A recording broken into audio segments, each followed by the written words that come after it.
What's up, Junkies? We are back. Some could say we are back in black. Today we're talking about the Blackshirts.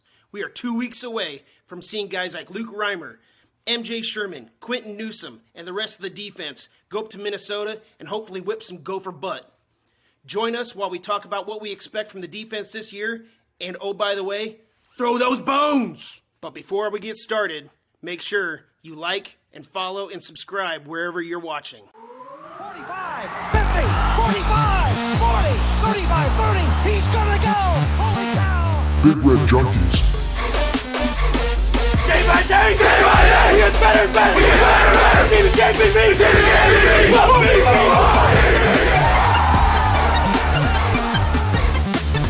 Oh man, woman and child, he just turned this stadium inside out.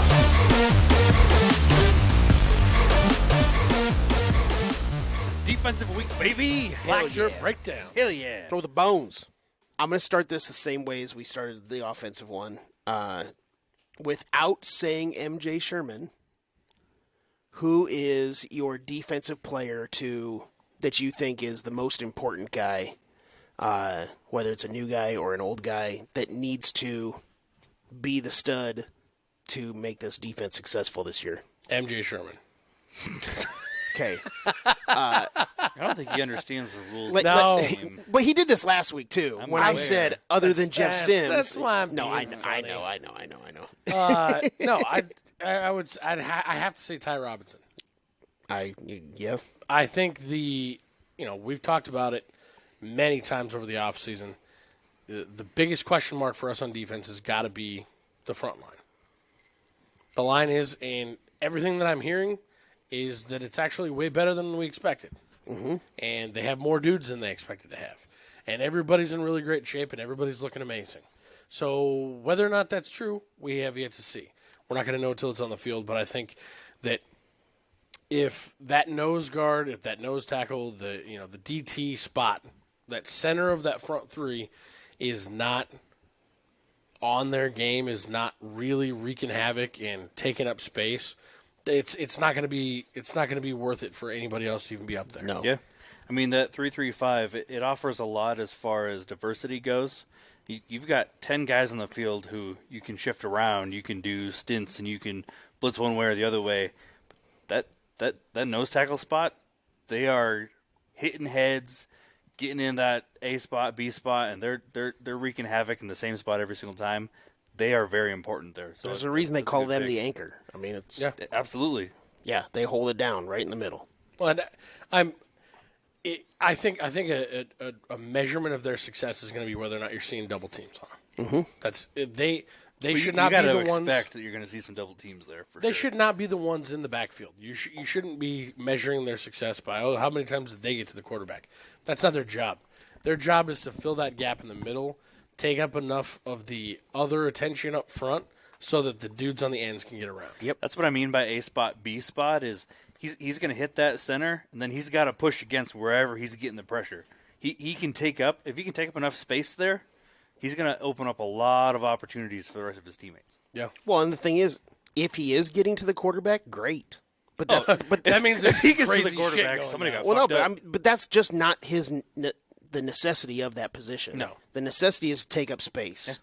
To free up the linebackers. There's like one defensive tackle in the history that regularly got to the quarterback, and it was only for a couple of years, and they got moved to an end spot anyway, and that's Aaron Darnold. So you're not going to see or that. Aaron Donald. Aaron Donald, whatever the fuck his name is. You said Darnold. I did. I've always gone back and forth on his name. He's a Ram, man. I don't give a shit about the Rams. I know. I didn't know if he was Sam Darnold's brother or maybe. Who knows? I also didn't know if he was prepping for like some sort of Patriots reference because honestly, I thought that's where he was going. I have not touched on that. Not once. I didn't know that you knew football outside of the Vince Patriots. Like I said, I didn't even know his name. Right? Like best defensive player in the last probably 20 years in the league. Maybe even ever. Maybe ever. Yeah. We'll see when he's done. Yeah. If he finishes his career, he has to play this game of. I'm guessing he will finish his career. Well, I mean, you know what I mean. It's usually how that works. If he plays it out.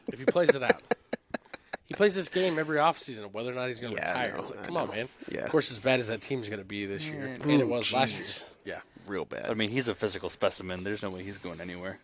No, but I mean, he's my one person that you can think of from a DT spot that regularly got to the quarterback outside of Ndamukong Suh when he was in college. Mm-hmm. But even Suh, when he went to the NFL, he had to move outside in order to get those opportunities. And he was a presence, but he was not the same. Yeah, for sure. Matt, who you got?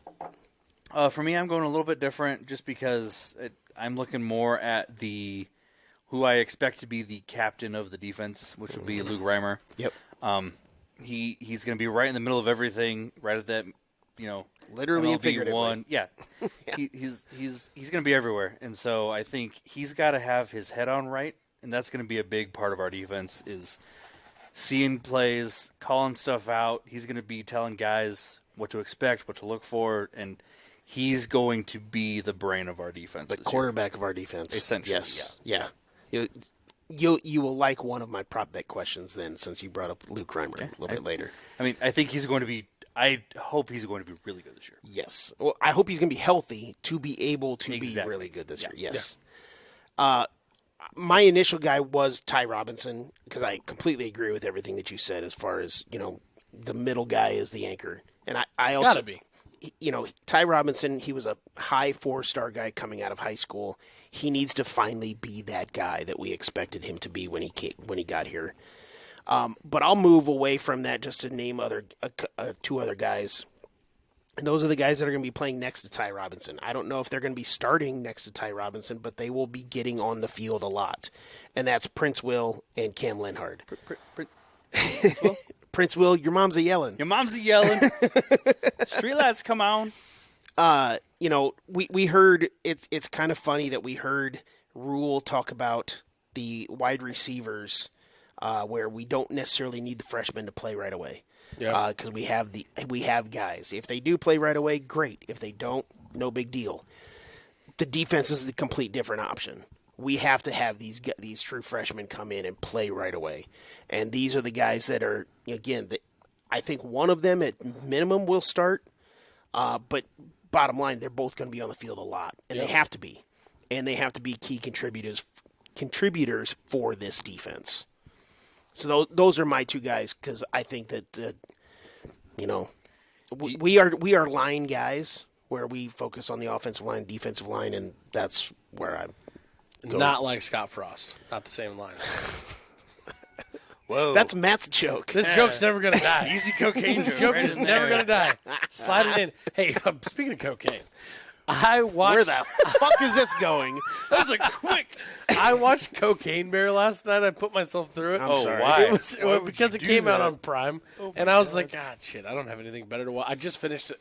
I'm caught all the way up. Dude, when Vegas tells me it's the worst movie he's ever seen, that dude has seen a lot of movies. That's something else. I will tell you, it's not the worst movie I've ever seen.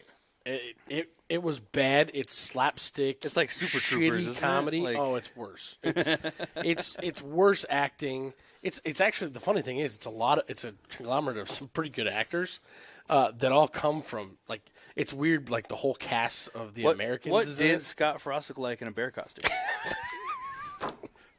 Possessed, fucking possessed. So pretty normal. It looked like he took the form of oh my god. I mean I don't even know. It was wild. It was aggressive. It's not a terrible. It's not a terrible movie though. I'm just throwing it out there. It's not a terrible movie. I will. It's not something I'll ever watch again. I will never watch it. I wouldn't recommend it. Can I just getting back to what we're actually podcasting about? Do you have a thought between the two guys you mentioned of who you see being better this year on defense? Ooh. I mean, I think the stud guy that everybody wants is Prince Will. Who? Yeah. Your mom's a-yelling. Yeah.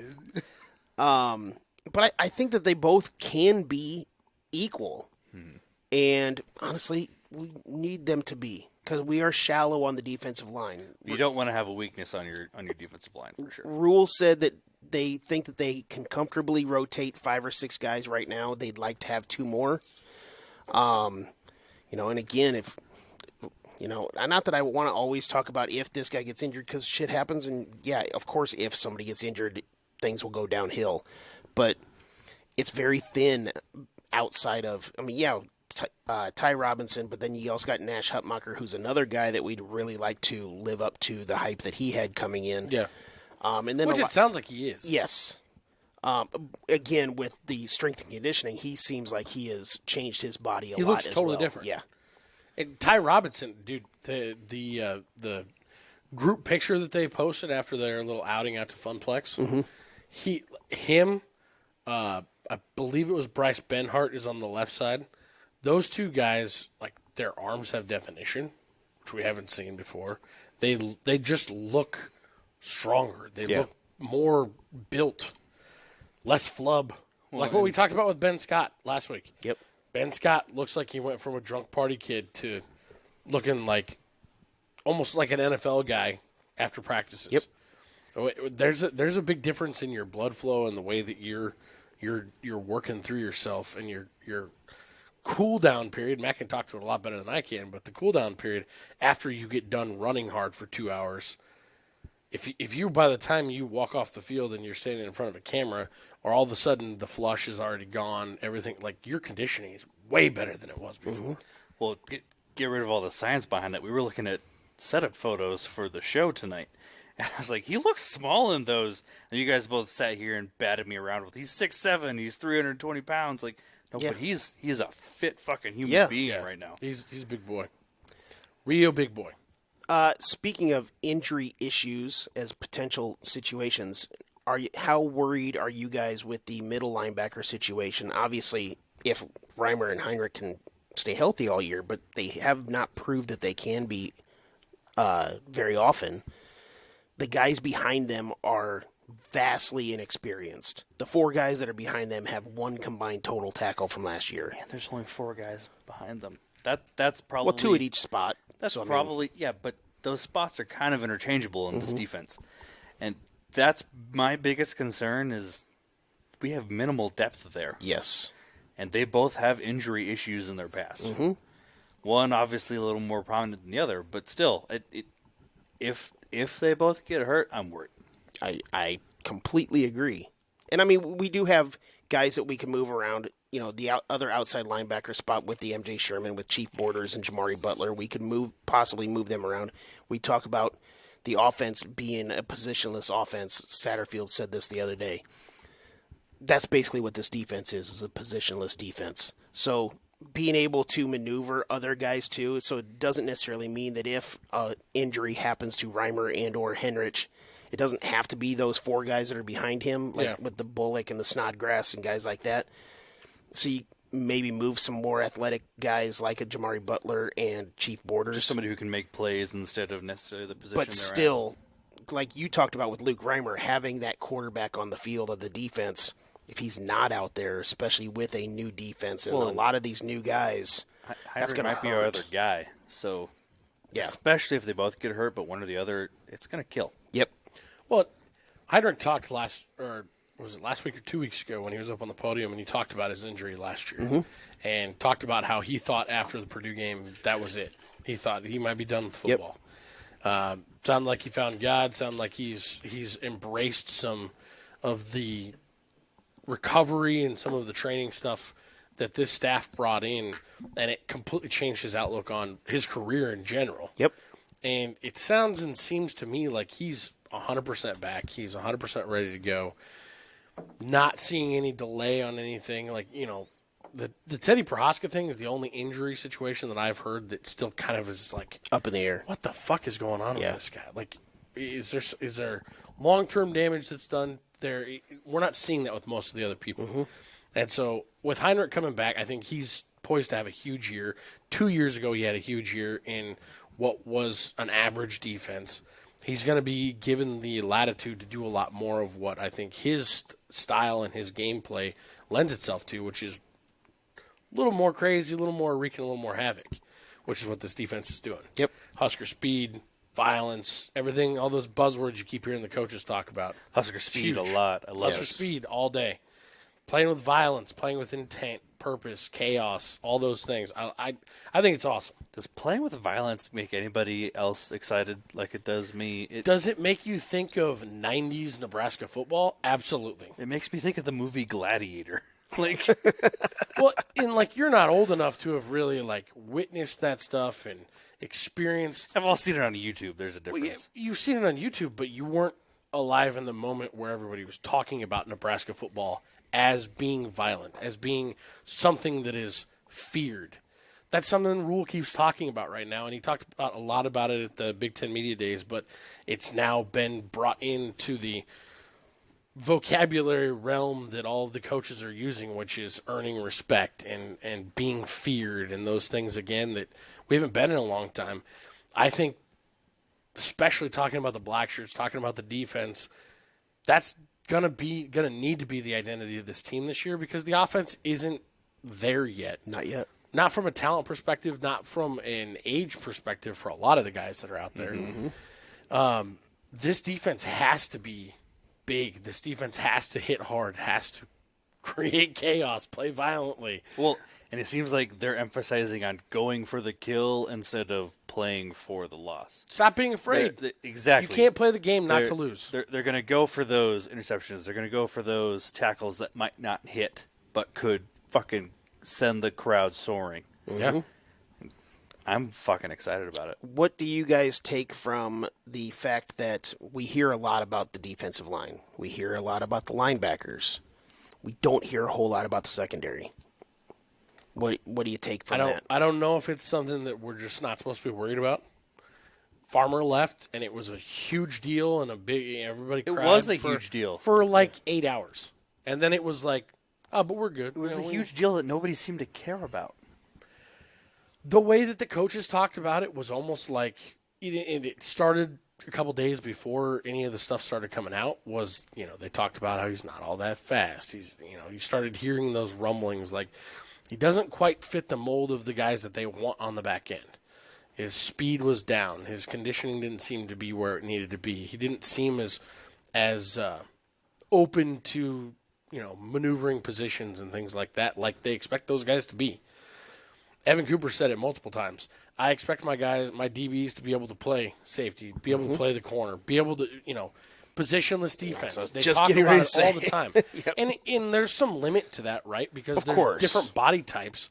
But at the same time, when you've got an MJ Sherman, Ty Robinson's not going to go back play safety. yeah, no, you're not expecting him to go back and play safety, but you're going to expect that there might be a time, and especially if there's a need because He of kind of looks injury. fit enough to do it. If there's an injury, things like that, you might see one of the guys that's playing the jack and outside linebacker step in and play nose tackle for a series. You might see things like that happen.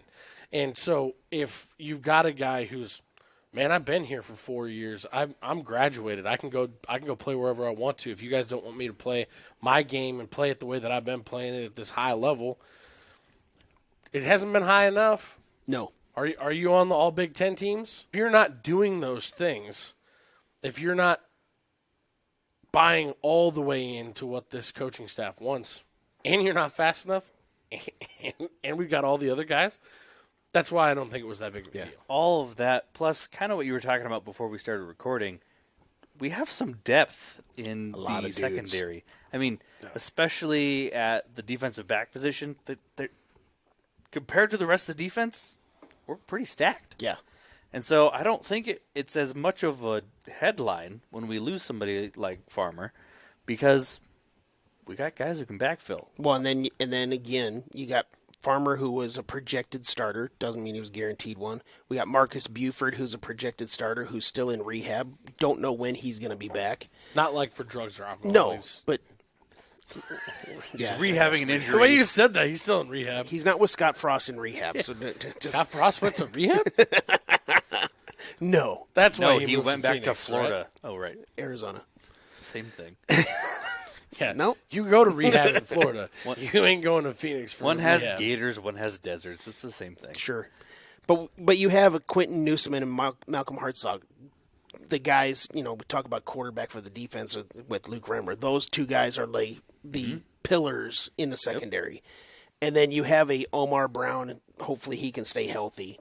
You've got a Tommy Hill who they're just raving about when he was a guy that was in the doghouse, went from defensive back to wide receiver last year, and now is back at defensive back. I hope he's playing as good as they're saying, because he was not good last year. No. He's kind of one of those athletes. Deshaun Singleton is having a very good camp. You also got the rover position, which is kind of the nickelback position, with Isaac Gifford, who everybody is drooling over. You talk about a possible captain on the defense. Isaac Gifford has, he's right up there as well. I think so. Javin Wright, another guy that plays behind Gifford. You got countless bodies that are athletes and freaks that I think we're all very comfortable that they can do the job if needed. That's why I agree. That's kind of why I think that they're not really talking about the secondary very often. The media also isn't really asking a whole lot of questions, probably because they're comfortable with it too. I don't know. I mean, but the secondary seems like it could be the strength of the defense. That might be why they're not talking about it. Yeah. They don't need to convince anybody about the secondary because nobody's worried about it. Yep. We are shorthanded on the line. Mm-hmm. Yeah, we got some good talent there, and your mama's going to be yelling as loud as she can be. But there aren't that many guys behind them. No.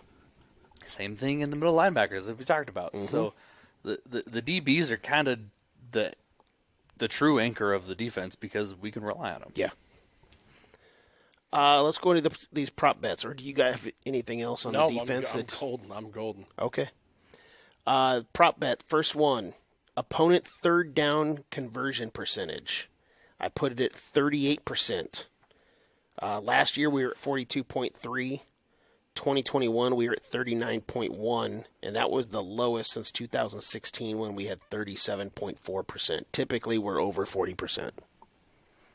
The last handful of years. And you put it at 35.5? 38. What's 38.5? What's the average for the Big Ten? Middle of the road for the Big Ten is 34%. You said it at 38? 38. I'll take the under, too. And we were at 42.3 last year. So that was high. Where did that rank nationally, do you know? Does it say? What, would 38 rank nationally? Yeah. No, where did we rank nationally last year? Not good. Shocker. Because I feel like it's always somewhere in that 30 range for the most part for every team. We were 104th last year. Yeah, and so we're towards the bottom. I feel like you have to go under if unless we're going to be giving up a bunch of points, because the only way you're seeing those conversions on third down consistently is if they're moving the ball consistently. And if they're moving the ball consistently, we're fucked. 38 would basically put you in the middle of the pack at 63 last year. Wow. I'm expecting with the 3-3-5, the scheme is going to help us on this one for sure, because you can stack that line if it's third and short. You can have 6 guys up there. They can't fill enough gaps to get the ball moved, so they got to throw it. I think the opportunities you have with the 3-3-5 makes it a lot easier to get off the field on third down, as long as they're not picking up some sort of chunk play. Yeah. I'm going to go with the over on 38. I think we can go below 40. I think it would definitely be better than last year. So you're just threading that needle at 39? Yeah. I think it's going to be pretty close to the 2021 season where we were at 39.1. What's your reasoning, though? I just think that that's a drastic improvement, and I don't know that we're going to be that drastically improved. I almost think we have to be based on the style of defense shift. I hope so. Because I feel like this defense is going to give up more chunk plays, or it's going to lend itself to more chunk plays. Whether or not that's true or not, our DB experience on the back end might shut that down. But I think it's going to be more of they're moving the ball on first and second down, and we're absolutely bringing the house on third down because all I ever hear about is get to the quarterback, attack, play with violence, Husker speed. I have to imagine on third downs, especially those 3rd and 4 plus, they're going to be bringing the house on stuff like that just to try and get that ball out as quick as possible. And I just don't see a ton of those conversions happening. That's my big thing. I hope not. But that's the scheme shift from what we've seen for basically the last 10 years. We haven't tried to get to the quarterback. Yeah. It's all been sit back and wait for him to come to you, Yeah. build this It's- wall, it's don't all let been- him come past your It's all side. been, I hope I can make this tackle right where I'm standing from. Yeah. Let's keep him. Let's build a wall and keep him from coming into our yard. But what we really are going to be doing moving forward is let's go fuck them in their own backyard. Stop that.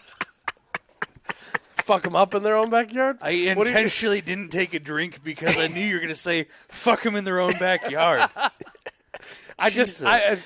That's what the whole point of this new style of defense is. There's a Create difference. get to the quarterback. There's a difference between wanting to get to the quarterback and actually closing. Well, and that's why it comes down to a couple of key positions. Yeah. Like Ty Robinson. If Ty Robinson does his job right, and the other 10 players on the defense can run amok and cause chaos like you're talking about, it could be a really fun year on defense for us. My other question that I have to go along with that'll help with my answer on this, how many, just looking at our schedule, how many of those teams are we going to be facing a true mobile quarterback?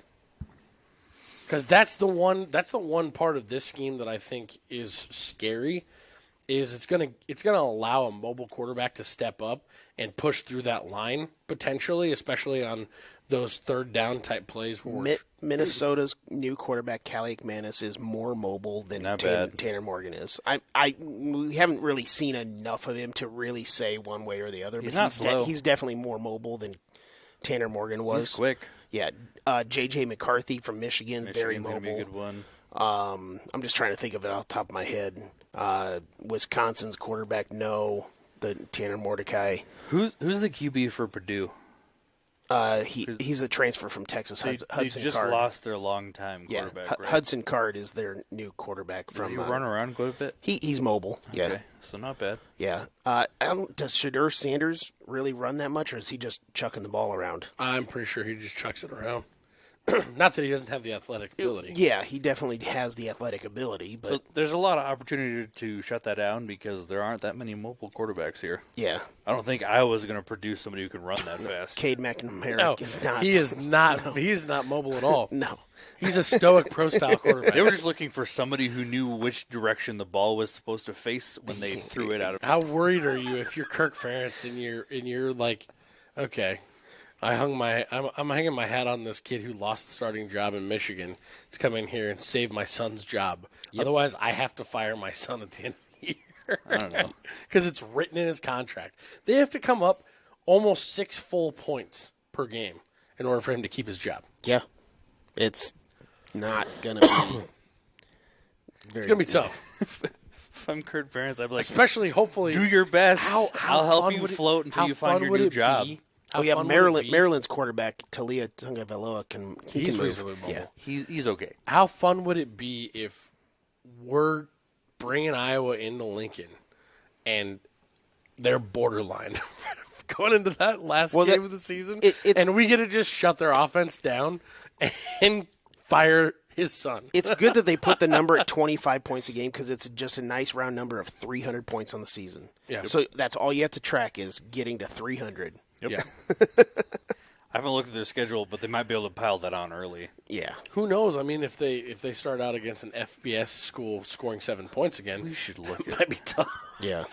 Well, they play Iowa State. I don't know how many guys Iowa State's going to have on their team, considering everybody's betting on all their games. But that might be the same way with Iowa. That's true. There's more guys came out there too. No kidding.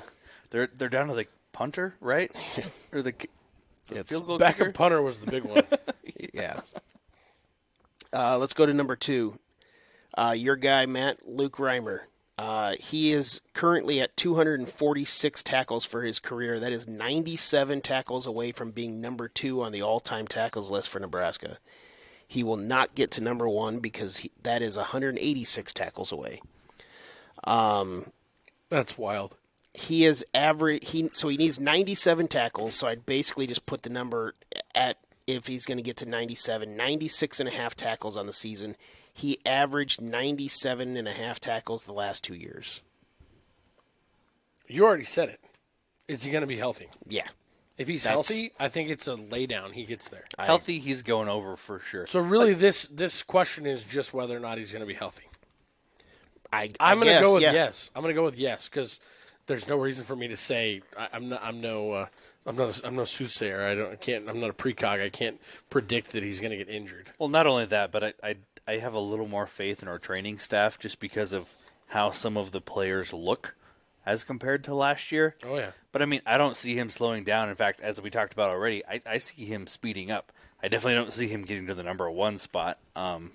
Who it's like 186. Barrett Rude, yeah. Tackles for Barrett Yeah. Rude. He also was a starter for 5 years. So he's probably not going to get there. No. But got a whole season on. If he's healthy, Not probably. He's not going to get there. if he's healthy, I could see him leading the defense. If he would get there, he'd break the NCAA record for I a would single assume season. so, yeah. I mean, just, yeah. And one of the other things as far as the injury stuff, we like to talk about the conditioning and the way these players are looking. We see on the post-game press conference or post-practice press conferences, they're wearing those catapult, like, sports bra-looking things. Yeah. That monitor their... boob cups? Yes. That monitor their entire body. Sports bra.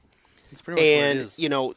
I heard Damon Benning this morning on Coffee and Cream. He was talking about those monitors, and they can get to where, like, how their muscles are firing at different times on different reps and how many reps. And, like, That's insane. If the muscle is only going at, like, 80% on this rep, then they need to back them down so that they don't pull a hamstring or, any other sort of an injury.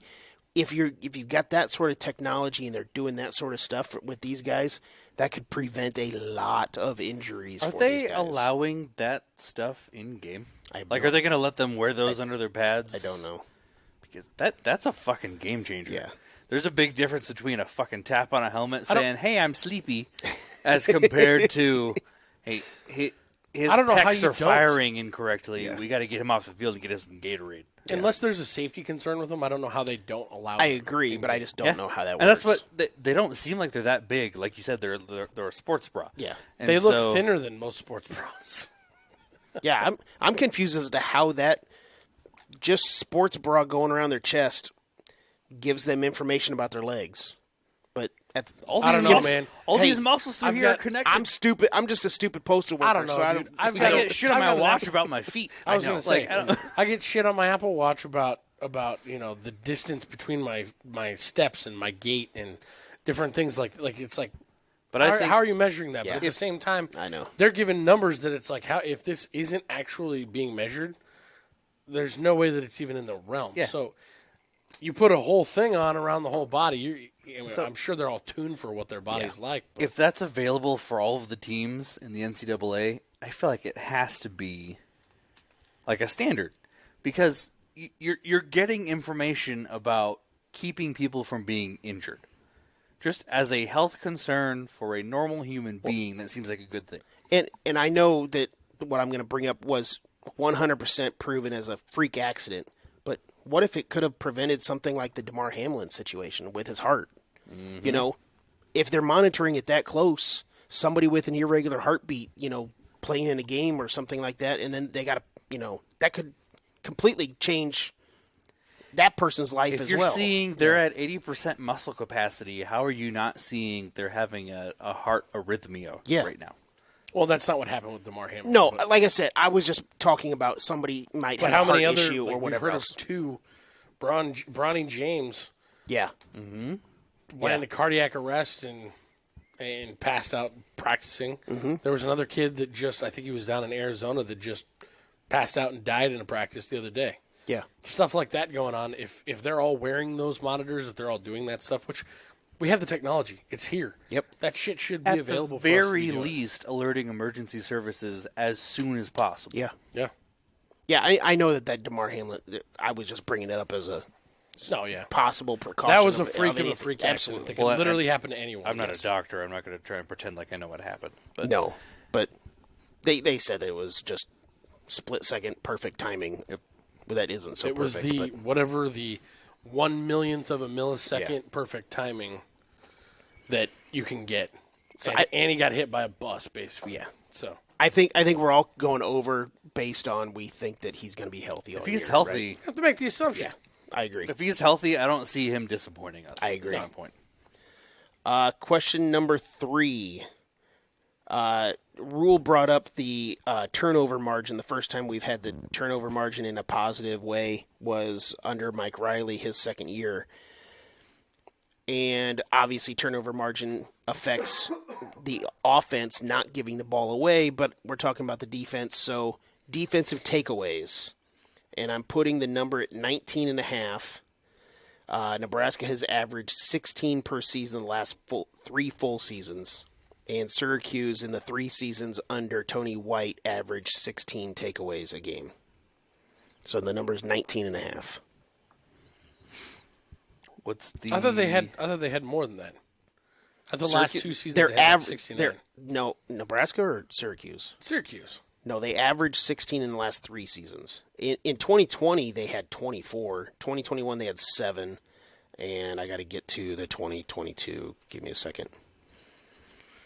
I just feel like this defense, from everything we're hearing, they're way more apt to go after the ball, which we very weren't doing. ball hawk. Syracuse had type 19 defense. last year. Yeah, they were. We for the last 3 or 4 years, we've been all about don't give up the big play, don't make the mistake that allows them to get past you or allows that ball to get past you. So we weren't going be afraid of things. Yeah, we weren't going for interceptions. We weren't going for sacks, really. We weren't trying to get after the quarterback. We're talking about turnovers in general, and we're already sitting at an average of 16.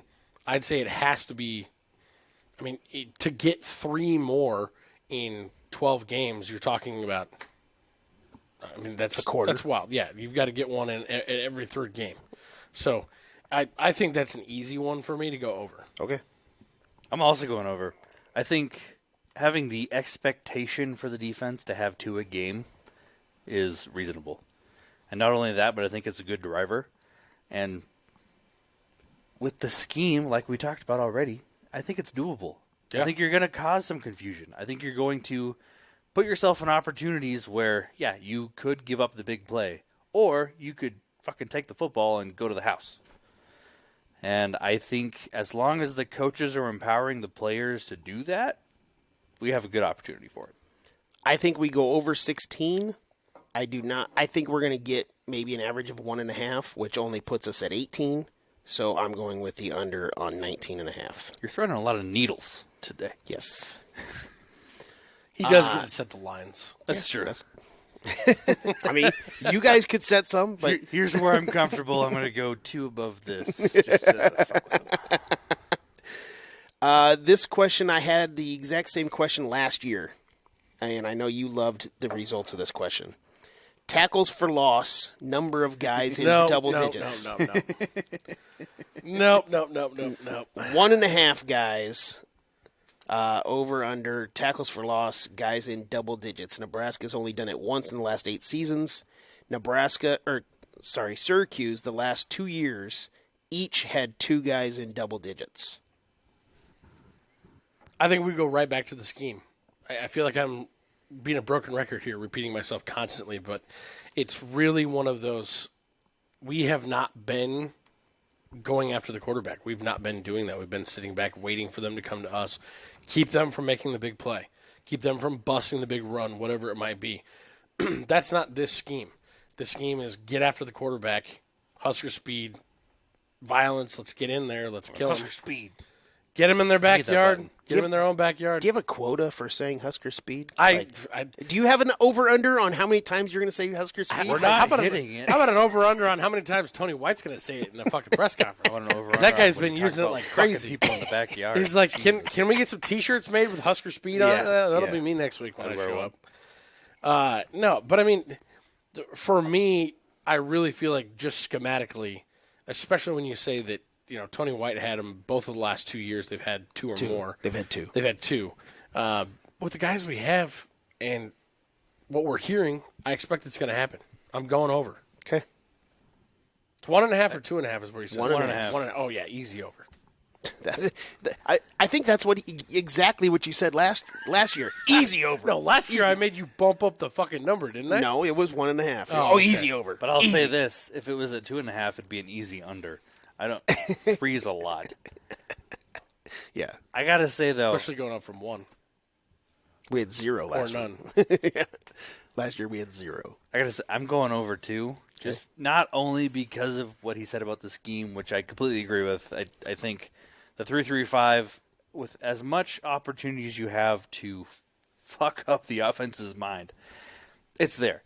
But also, I see some of our younger guys, the Yamamas Yellens of the team. It makes me laugh every time. They have the opportunity to become a fucking star. Mm-hmm. And now they have the coaches behind them to empower them to do that. And I think we've kind of been missing that since Bo Pelini. And that's what I want to see. So I'm taking the over because I want to see somebody step up and fuck people in their own backyards. Got to get it done. Backyard fucking. I agree with the scheme and the process of all of that.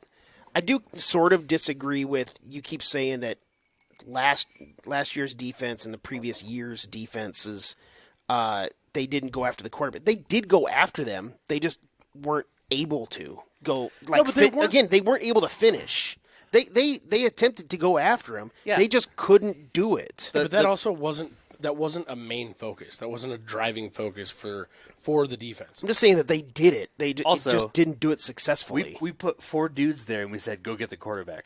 We didn't give them 15 different ways to shoot the gaps differently. Yeah, we're gonna see, and have the opportunity to go get the That quarterback. goes to the scheme. We just said that's what I meant. No, it's 4 on 5. Go do your best. Yeah, it was. You're playing football. The whole point is to get to the quarterback. I understand that.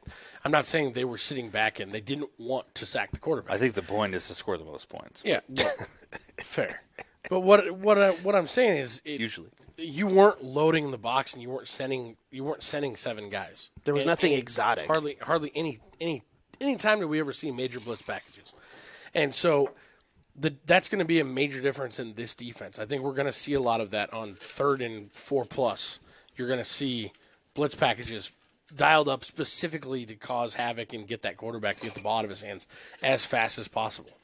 It might burn us a couple times, but it's also going to be something that We'll go to a question they'll sit back on about that later, too.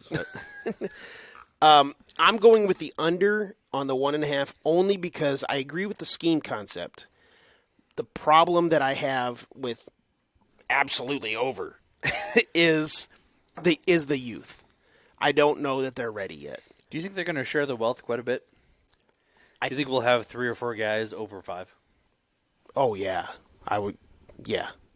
I just don't know that they can get to 10 plus. Could they get to 7 or 8? A good chunk of them? I really want to see that make somebody a star.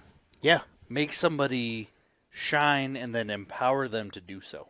yeah. I think they can get some guys that will be close. I just don't know that they Get a will. dude or 2 drafted, huh? Yeah, eventually, yeah. Fuck drafted. Let's get a dude or 2 like Adamic and Sue where everybody knows their fucking name. Yeah, that'd be nice. Yeah. Let's MJ start Sherman. small here. Let's actually get a defender in the draft. For MJ once. Sherman. Hey, you said we can't say his name. No, I said that at the first question, not saying MJ That's the Sherman. first question. You're doing all these backwards. I've been sitting here waiting to say his you name. said the his whole time. name for the first question, and then you didn't say I've been it sitting since. back waiting to say his name the whole goddamn time. What you talking about? I could say MJ Sherman. I'm just gonna start throwing it out. Sure. MJ Sherman. Question number 5 is not MJ Sherman. It's not a Sherman. What about now? Number of sacks, MJ Sherman. 25.5. Nebraska is basically averaging 20 a season the last 2 years. Syracuse has that nice round number of 69 the last 2 years. That's where you're getting that 69 from. We talked Oh about boy, this previously. here we are. Rule has said in the offseason multiple times about, one of the key numbers of a possible 10-win team is 30 plus sacks. I don't see us getting to 30 plus sacks this year. So I kind of split the difference with the 20 that we've been averaging and the 30 that Rule wants and basically put it in the middle at 25.5. And they were at 60 or 34.5 the last 2 seasons in Syracuse. Basically, yeah. Average. Average, yeah. I'm going over, and let me tell you why. Scheme. MJ Sherman. Oh shit. The gloves are off, boys. Well, I truly think it's scheme. It's going to be. no, you can't say what you said and then take my answer. No, it's been my answer for the last 3 or 4 just questions. say MJ Sherman. Yeah, it's All right, MJ Sherman. MJ Sherman. Got it. MJ Sherman. Matt, what do you have? MJ Sherman. MJ Sherman. Back to you. No, I 100% agree with you. I think we're going over 2. But not just for MJ Sherman, but I think the coaching and the scheme, it just allows for it more. We're doing the stints. We're doing the confusion. There's not going to be that many times where it's only 3 guys rushing the quarterback. No. And we're going to get there. Hopefully. I'm taking the under. I think if I'm going to take the under on the tackles for loss, I should probably take the under on the sacks. Again, I don't doubt the scheme. I just doubt the youth. Here's something else I want to ask, I guess, and we're not getting into the other teams really on our schedule for the season that much yet. That'll be something we talk about next week. But how many super experienced offensive lines are we going up against? I mean, Minnesota, they lost a lot on their offensive line. I know they lost 3 starters from last year. The 2 guys they have coming back aren't world beaters. No. And they didn't recruit well. They didn't have any transfers in. Like, they're thin on their offensive line. That's one of the primary things that I think, and I'm going to talk about it a lot more in that preview show, but that's one of the reasons I think we can win that game. Just looking, the first 4 games, nobody. And then you got Michigan, a good offensive line. Illinois, Great good offensive line.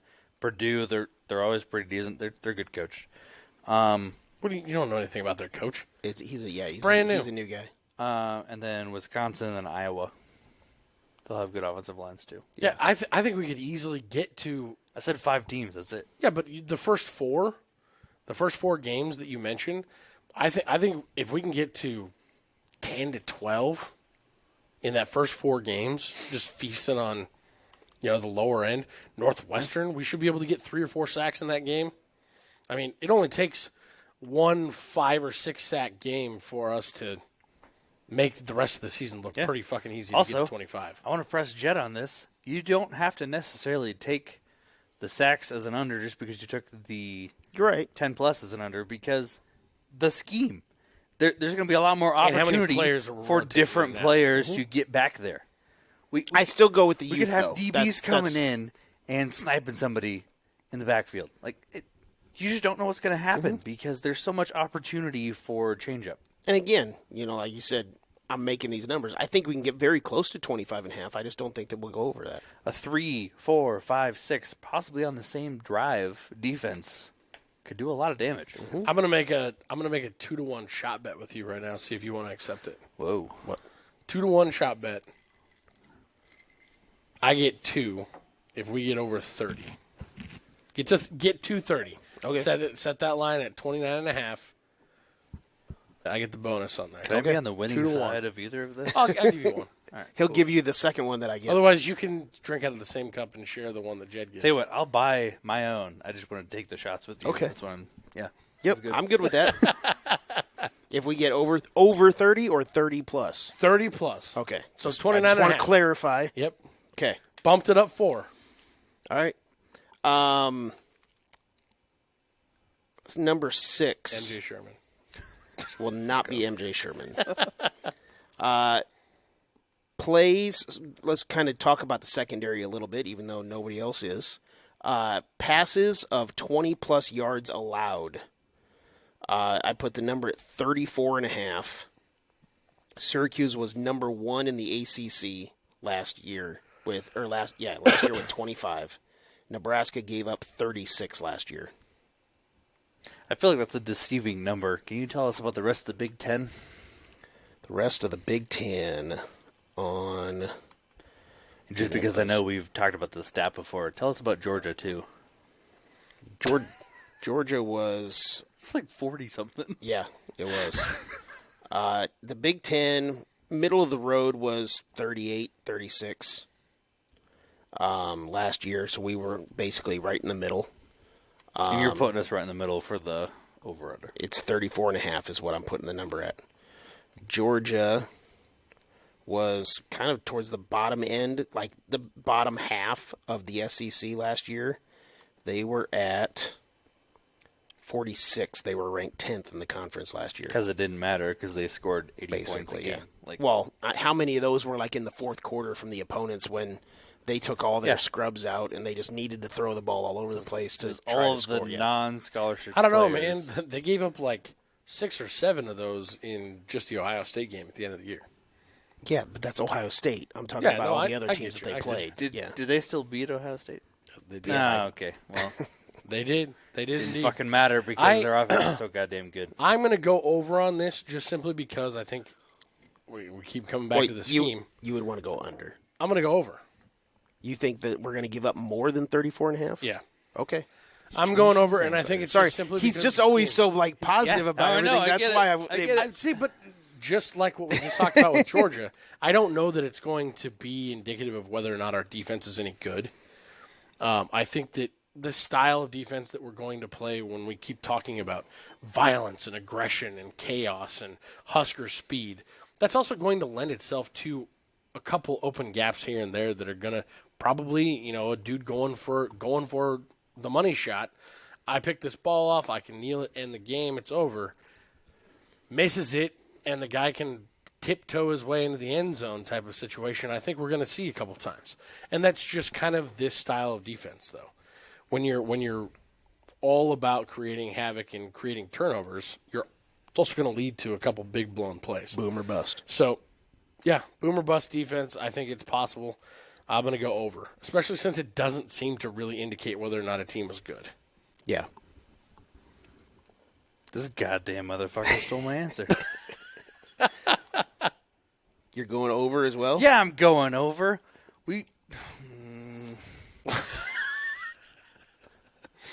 Sorry, sweetheart.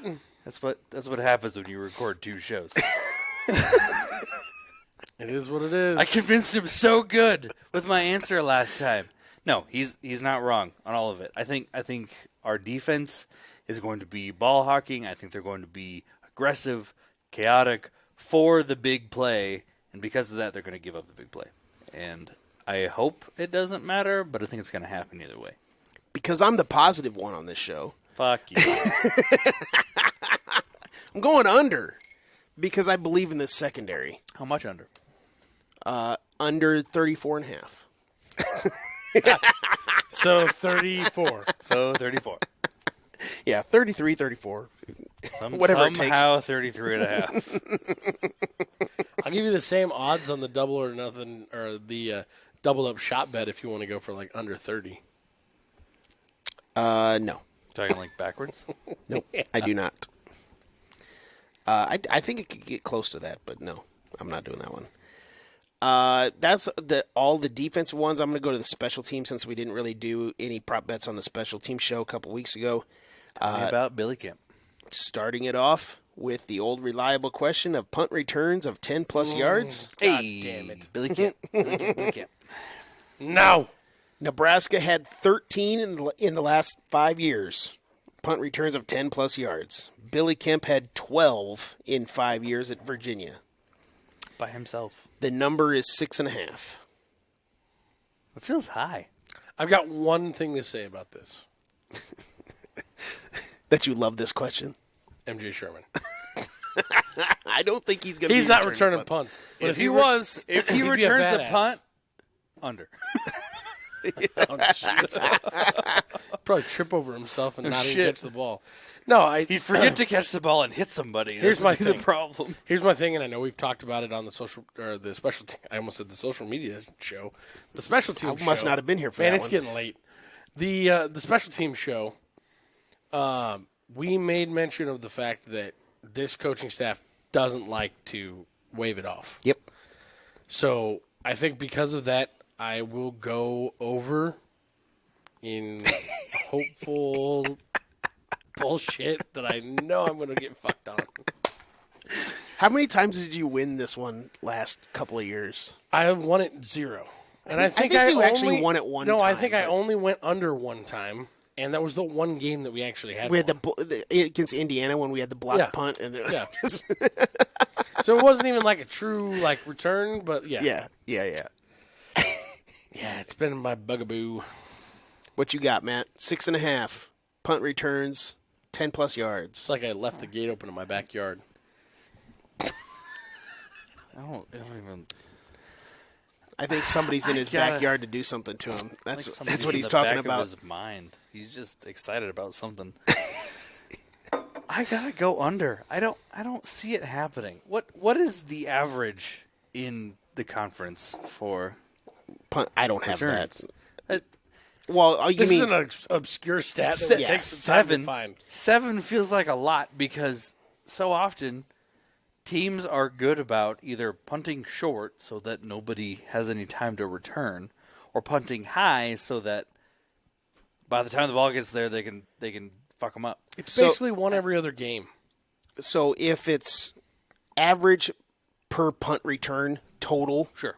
the middle of the road is 7 yards per punt return. Yeah, but that also includes But that's also 80-yard exactly. breakaways. Like, That's also 23 returns for 164 yards from Purdue. if you So want it's me like to think that we're going, you said it at 6.5. 6.5. If you want me to think that we're going to have that happen 7 times this year, you're kidding me. So I'm going under. Okay. I am going over because of what you brought up. This staff crazy does fucks. not want to do fair catches. Josh would be proud. I don't know if it matters about what they want, though. But my thing is The stats around punting and kicking in general are through the roof. It's like baseball out there.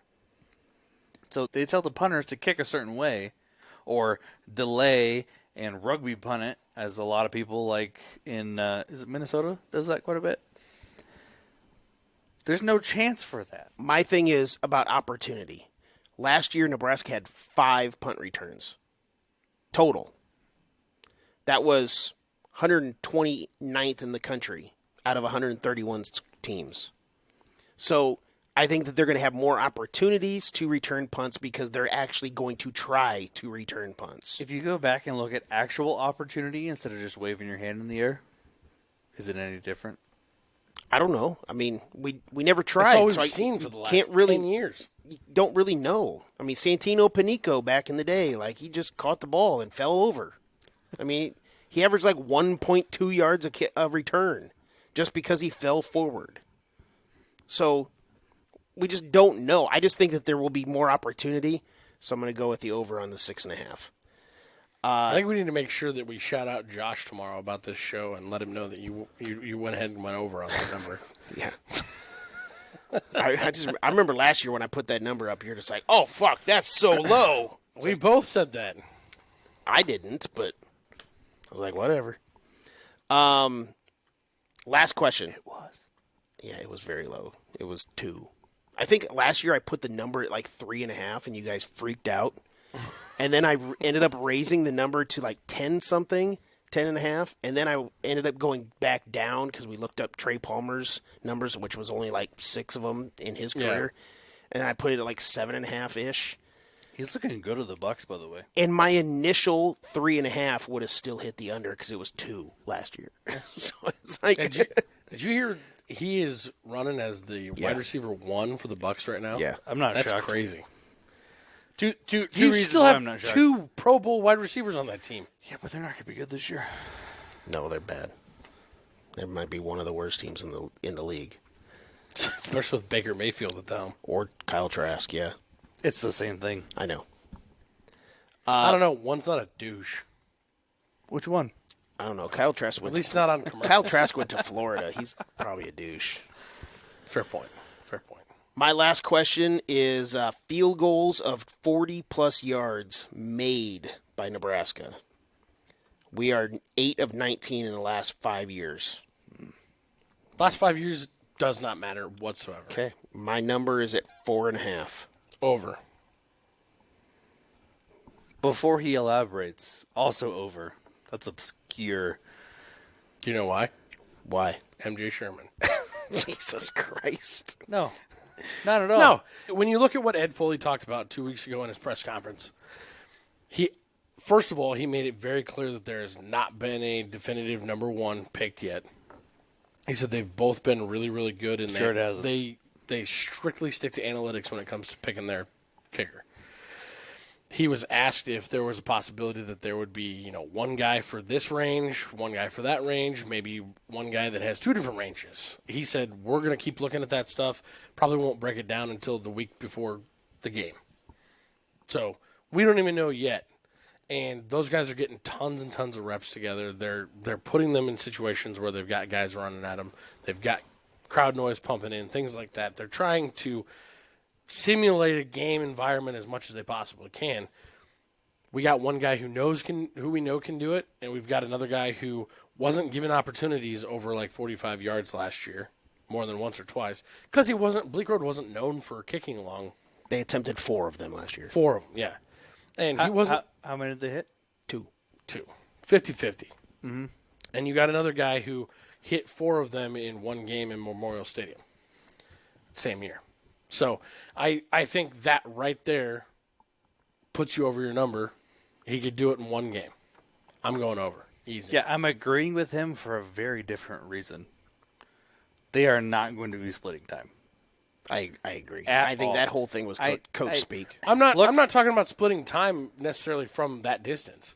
We're talking about a distance 45 plus or 40 plus right 40 now. plus. I think that's very doable, and that's going to be probably one person. But if Bleak Road is really automatic under 35, and occasionally Tristan meets, it's Tristan or Tristan? Tristan. Albano. Yeah. If he misses one or two and Bleak Road's automatic, they're going to give 35 and under to Bleak Road and the rest of them to Tristan. Yeah, I'm going to guess a kid who breaks records and I think it's one guy. wins games in the state championship. He's probably prepared. Yeah. I have a hard time rooting against him. He's I'm going to not be the rooting dude. against him at all. He's going to be the dude. And to your point, regardless, I think they have a better chance of hitting those field goals. So they're going to go over for sure. My biggest thing is opportunity. We only attempted 4 of them last year. We only attempted 5 of them the year before that. And one of the big things, to be fair, one of the reasons why we only attempted that many is because we didn't trust the kicker. Also, I'm curious this year, is our offense going to get to the 40-yard line and just stall out like it has been the last handful of God, they years? hated the red And zone last year. I don't see Yeah. it. Well, we hated the red zone the entire time we were with Scott Frost. So for me, it's wasn't a about white zone. they have to make at least 5 of those field goals of 40-plus yards. a big I don't know that there will be that many opportunities to make that many field goals. That's the only reason. For me, it's not about whether or not they can make them, because I think Tristan Albano can. Obviously, he's shown it. Over 40, though. Like, if you had told me 50. Again, about opportunity. I don't know that there's going to be that much of an opportunity. If the offense is that good to be able to drive down there and not stall out early, then they're not going to be 40-yard field goals. Yeah, but I don't know about stalling out early.